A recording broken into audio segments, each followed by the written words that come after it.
lycée à 45 ans environ, donc il est jeune finalement par rapport à moi. Et c'est un lycée qui est complètement en restructuration continuelle, donc 45 ans c'est pas mal.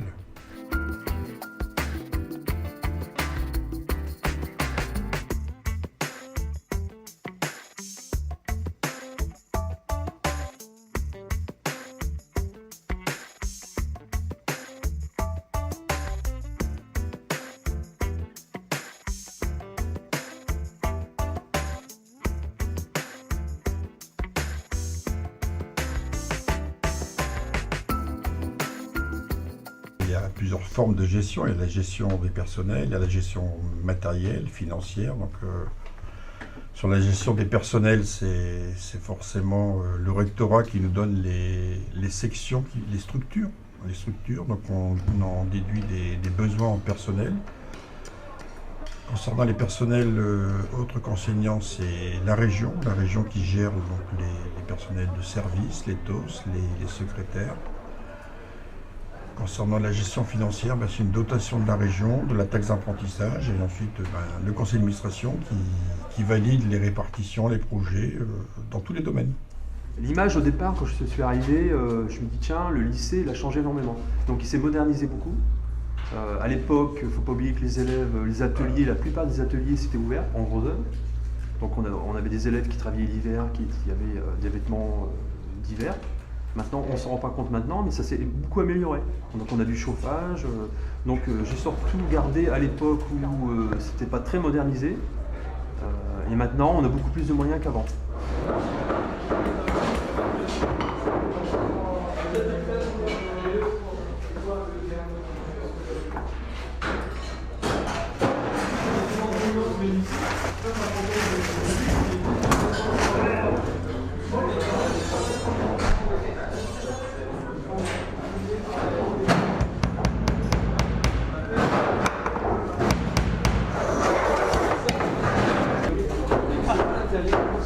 J'ai choisi d'être professeur enseignant parce que c'est une chose qui me collait toujours à la peau, parce que quand j'étais élève ici, donc à l'époque, encore maintenant je pense, on avait le respect du professeur et c'est un métier que je regardais. J'étais émerveillé quand je voyais ce métier. Si on arrive un jour à être professeur, pour moi c'est un beau métier, c'est un métier qui me plaisait. Alors je ne l'ai pas fait du départ parce que mes parents étaient à leur compte artisans, donc j'ai travaillé des années dans l'artisanat.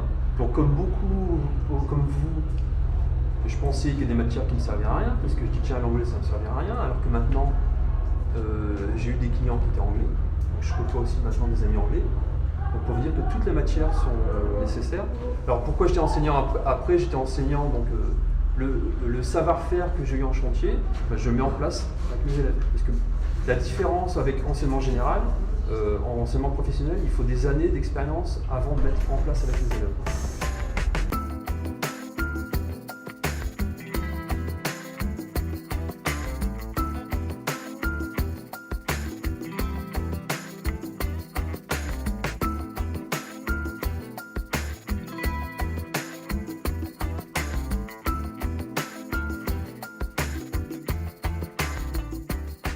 Ce qui me plaît dans cette section de technicien en études du bâtiment, c'est justement le fait de pouvoir réaliser des études concrètes au niveau de bâtiments industriels ou bâtiments collectifs.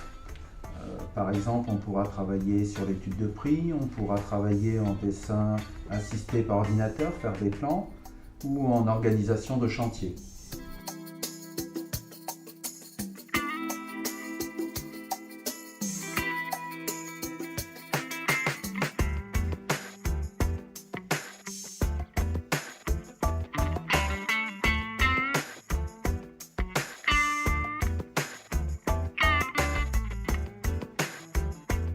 C'est un métier vraiment très intéressant, motivant.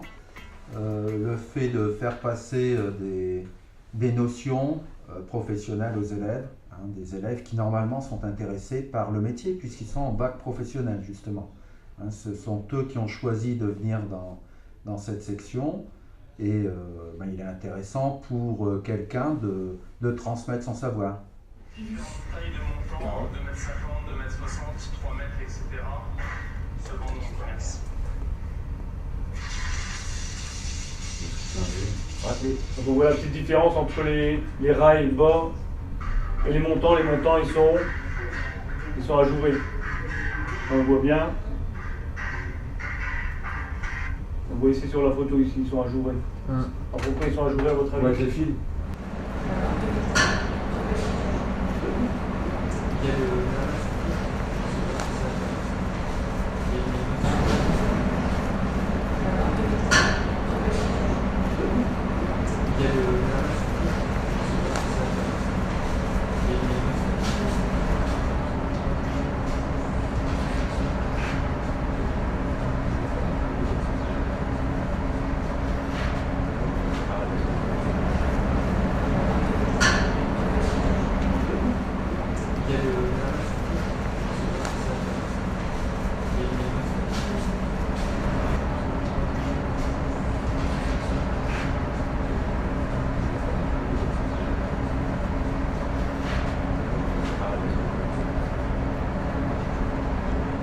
Je suis arrivée il y a maintenant 2 ans,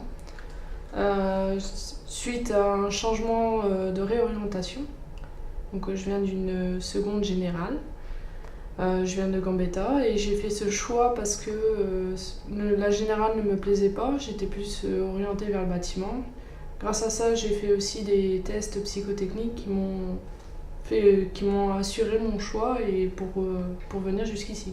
Alors, ce qui me plaît dans cette section, c'est avant tout l'approche généraliste du bâtiment, et puis cette approche généraliste qu'on peut trouver à travers les différents corps de métiers abordés, les différentes spécialités, et aussi la diversité des tâches qui peuvent être confiées aux élèves, notamment en bureau d'études ou en suivi de chantier. Les bureaux d'études qui peuvent être bureaux d'études techniques, bureaux d'études organisationnels. On peut rencontrer aussi tous les types d'acteurs et faire le lien entre ces acteurs, notamment maître d'ouvrage, maître d'œuvre, entreprise. En plus, la spécificité, finalement, c'est pour les élèves qui sont dans cette section, à terme, c'est d'être généraliste. Et donc de faire le lien un peu depuis la phase études jusqu'à la réception des travaux. L'avantage de travailler au lycée Jacques Le Caron, dans un lycée des métiers du bâtiment, c'est aussi de rester en contact avec les entreprises, de par les stages que les élèves réalisent. Donc ça permet d'avoir un contact permanent, des allers-retours avec les professionnels du bâtiment. On a une chance aussi, c'est d'être dans le bac pro, c'est de travailler et d'avoir ce stage qui est très important. Parce que ça nous met directement dans la vie active, quelque part. Quand on sortira de notre bac pro, on pourra faire tout ce qu'on veut. Puis moi j'ai beau être une jeune fille dans le lycée du bâtiment, on n'est pas régressé. Les filles ont leur place, on le voit, il y en a plusieurs dans le lycée. J'ai choisi cette orientation personnellement car j'aime l'architecture. Ensuite, à l'aide d'un stage de découverte, j'étais dans un bureau et là j'ai appris les bases. Et pour trouver le lycée dans le bâtiment, j'ai repéré le lycée Jacques Le Caron parce qu'il est très bon dans ce domaine. Après, niveau ambiance de classe, tout ça, c'est bien intégré, il y a une bonne ambiance et avec les professeurs, il n'y a rien à dire. Il y a des traducteurs qui s'occupent des malentendants. Nous sommes 2 dans notre classe, donc ça prouve que le lycée les intègre bien. Et je suis considéré comme un élève normal sans handicap. Ici, c'est un maximum de plaisir par rapport aussi aux heures de cours que les élèves ont dans le lycée. Donc lorsqu'ils arrivent en EPS, c'est toujours justement cette dimension plaisir qui est en première. Ensuite, c'est travailler beaucoup l'habileté technique. Donc ce sont des élèves qui vont arriver sur des métiers qui sont essentiellement manuels. Donc c'est leur apporter un maximum d'habileté technique, donc savoir se servir de son corps, car c'est ce qu'ils vont exercer lors de leur futur métier. Et ensuite, c'est aussi tout un travail d'éducation, donc apprendre à respecter les règles en EPS, apprendre à se respecter, notamment dans les sports collectifs, c'est pour ça qu'on pratique beaucoup les sports collectifs. Donc c'est respecter l'autre se respecter soi-même. Il y a les compétitions de mercredi après-midi, les compétitions, ça concerne les compétitions de football, les compétitions de volley-ball, et aussi les cross UNSS où on a eu de très bons résultats cette année. Et ensuite aussi les raids qu'on essaie d'organiser, donc ils proposent différentes activités naturelles, du VTT, du canoë, de l'escalade, du tir à l'arc, toutes des activités auxquelles les élèves n'ont pas souvent accès. C'est une section qui a beaucoup d'avenir. Au niveau des études du bâtiment, eh bien, on ne peut pas délocaliser ce type d'études, ça restera toujours en France. C'est un métier qui est ouvert à la fois aux filles et aux garçons. Alors, grâce à ce bac pro, on peut devenir maîtreur en bureau d'études ou dans une entreprise de bâtiment. On peut devenir également dessinateur dans un cabinet d'architecte. On va avoir plus de filles, enfin on l'espère tout au moins, d'avoir plus de filles et plus de mixité dans la généralité. On essaie de tout faire, donc on essaie d'attirer les jeunes filles à venir au lycée du bâtiment. C'est vrai que parfois ça peut leur faire peur.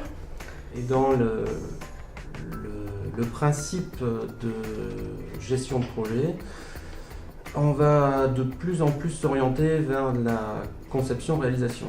C'est-à-dire que les gens qui vont concevoir les bâtiments vont être de plus en plus en contact avec les gens qui vont réaliser, avec un suivi plus particulier, avec une importance donnée à l'étude du bâtiment avant le début du chantier plus importante. Au début, j'étais assez pessimiste parce que donc toujours pareil, avec le passé que j'ai eu ici en tant qu'élève, on avait beaucoup plus d'heures potentiellement professionnelles.